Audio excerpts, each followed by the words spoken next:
Hey, this is Pastor Bunjee Garrett, and I want to take some time today to present you with another word of encouragement.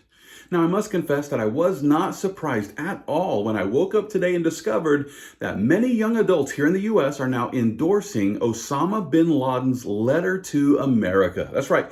Many anti-Israel Americans have stumbled upon a series of declassified letters that Osama bin Laden wrote sometime after the USA invaded Afghanistan. And listen, some of these letters have caused an existential crisis in the minds of those who are looking for, more reasons to hate the West. Now, just to be clear, Osama bin Laden was a Saudi-born Islamic dissident who went on to become the founder of Al-Qaeda, which was the Arab terrorist organization whose goal it was to create an Islamic state known as a caliphate by means of global jihad. This is the same guy who also functioned as the leader of those jihadists from 1988 until his death in 2011. So yeah, as we consider all of the anti-Israel protests that are happening here in the U.S., well, we shouldn't be surprised to learn that many young adults are now gushing over this letter that Osama bin Laden wrote apparently 6 years after the U.S. invaded Afghanistan. And seeing how this trend is picking up steam, I just want to spend some time considering the content of a few of these letters.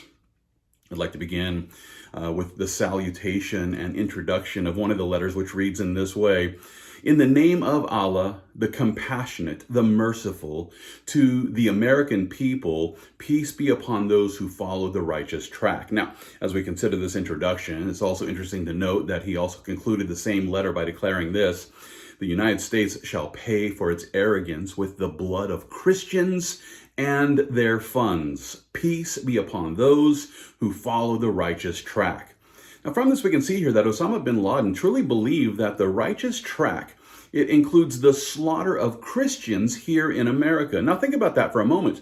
In the mind of a Muslim jihadist, the right track includes the slaughter, the shedding of blood of American Christians. Now, where in the world would they get this idea from? Well, with this question in mind, let's consider a statement found in the 9th chapter of the Quran. It's actually verses 29 and 30, where Muhammad declares this: "Fight those who believe not in Allah, nor the last day, nor hold that forbidden which hath been forbidden by Allah and his messenger, nor acknowledge the religion of truth, even if they are of the people of the book, until they pay the tax with willing submission and feel themselves subdued." And the Jews say Ezra is the son of Allah, and the Christians say that the Messiah is the son of Allah. These are the words of their mouths. They imitate the saying of those who disbelieved before. May Allah destroy them, how they are turned away. Now, after commanding every Muslim to go and fight against those who do not submit to Allah, Muhammad then prays to Allah for the help that they need to destroy the unbelievers, including Jews and Christians. Simply put, the Quran calls for the complete submission of every infidel, and those who won't willfully submit should be destroyed. And listen, this is the right track that Osama bin Laden was referring to when he opened and closed that letter with that statement: "Peace be upon those who follow the righteous track."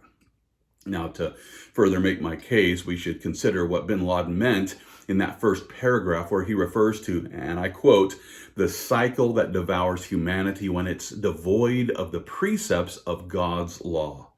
Now, it should be noted that God's law, in the mind of the Muslim, is Sharia or Sharia law. And just to be clear, Sharia refers to a body of religious laws that form a part of the Islamic tradition. And it's also important for us to understand that this Sharia law is derived from the religious precepts of Islam, which are based on the scriptures, particularly found in the Quran and the Hadith. And so, before you get excited about Osama bin Laden's letter to America, you might want to spend some time studying the precepts of Sharia law that he was actually endorsing in this letter.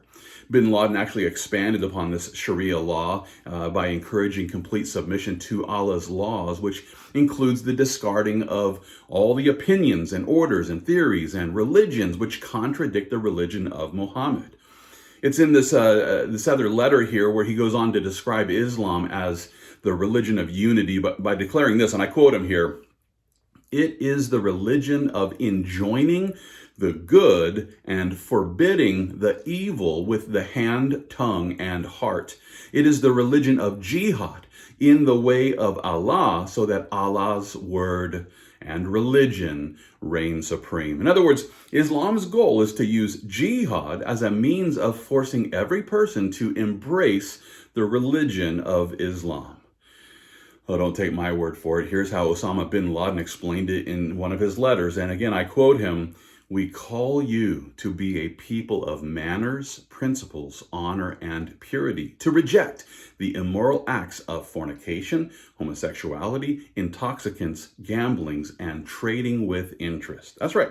Osama bin Laden called America to embrace the Islamic faith by repenting of fornication, homosexuality, intoxicants, gambling, and trading with interest. Then he goes on to insist that America is actually the worst civilization in the history of the world, and he elaborates on this by declaring, and I quote, "You are the nation who, rather than ruling by the Sharia of Allah in the Constitution and laws, choose to invent your own laws as you will and desire. You separate religion from your policies, contradicting the pure nature which affirms absolute authority to the Lord and your Creator." That's right. Osama bin Laden was completely opposed to the idea of the separation of church and state.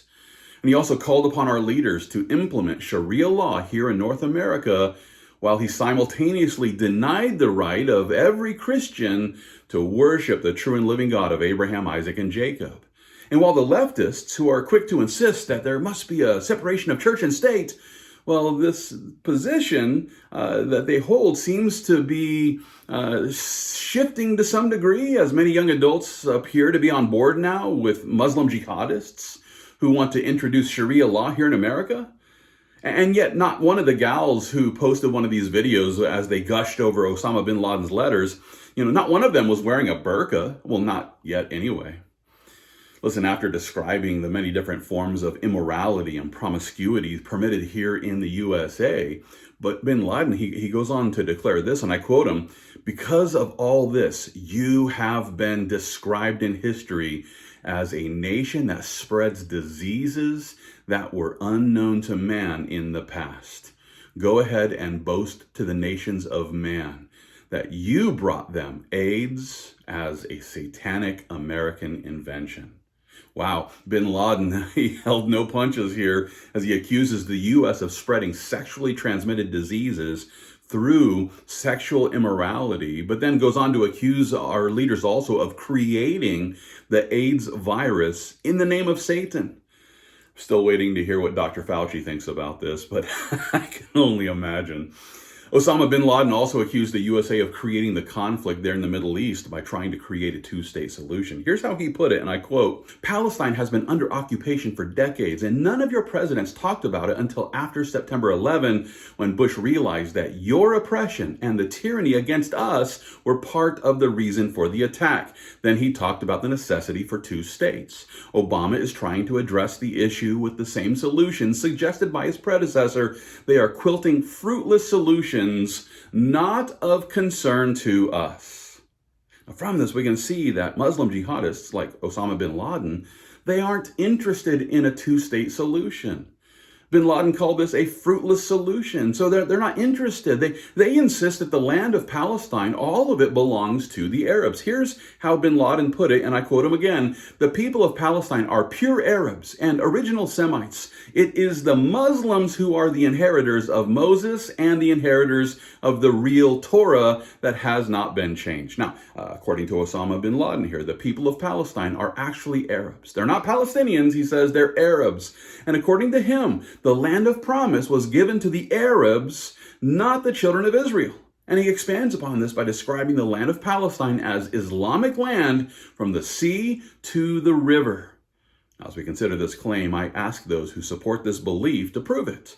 And you can prove it by simply showing us in the Quran or the Hadith where Allah allegedly gave this land between the River Jordan and the Mediterranean Sea to the Arabs and not to the children of Israel. Show me one verse in the Quran or a Hadith where the word Palestine is used in reference to this region. I'll save you the trouble. You're not going to find a single reference to the land called Palestine. At the same time, there are more than 40 references in the Quran to Israel. Not only that, but there's a clear passage in the Quran which confirms the Israeli ownership of this very land. It's actually in the 5th chapter of the Quran where Muhammad writes this. He says, "O people of the book, our messenger has come to you, making things clear to you after a cessation of messengers, so that you cannot say, no preacher has come to us and no warner. In fact, a preacher has come to you and a warner, and God is capable of everything." When Moses said to his people, "O my people, remember God's blessing upon you when he placed prophets among you and made you kings and gave you what he never gave to any other people. O my people, enter the holy land which God has assigned for you, and do not turn back lest you return as losers." Now listen, when Muhammad here mentions the people of the book, he's referring to the children of Israel. As a matter of fact, the title, Children of Israel, is actually found 6 times in this chapter of the Quran alone. And according to Muhammad, the children of Israel were supposed to return to their holy land, and according to the promise that God made to Moses in the Torah.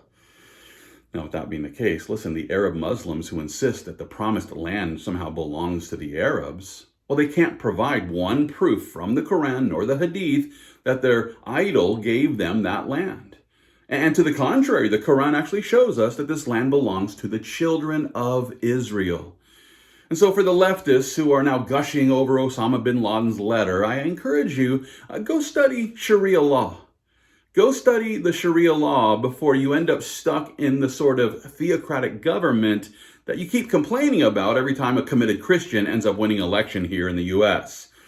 And now listen, as we continue to watch this next generation of Americans struggling to make sense of the world in which we live, well, I encourage every Christian to just look for every opportunity to share the good news of God's grace, which is received by faith in our resurrected Redeemer, the Lord Jesus Christ. You see, those who trust in Jesus Christ, they end up receiving the wisdom that we need from the Holy Spirit, which then enables us to fight the good fight of faith, and all for the glory of God.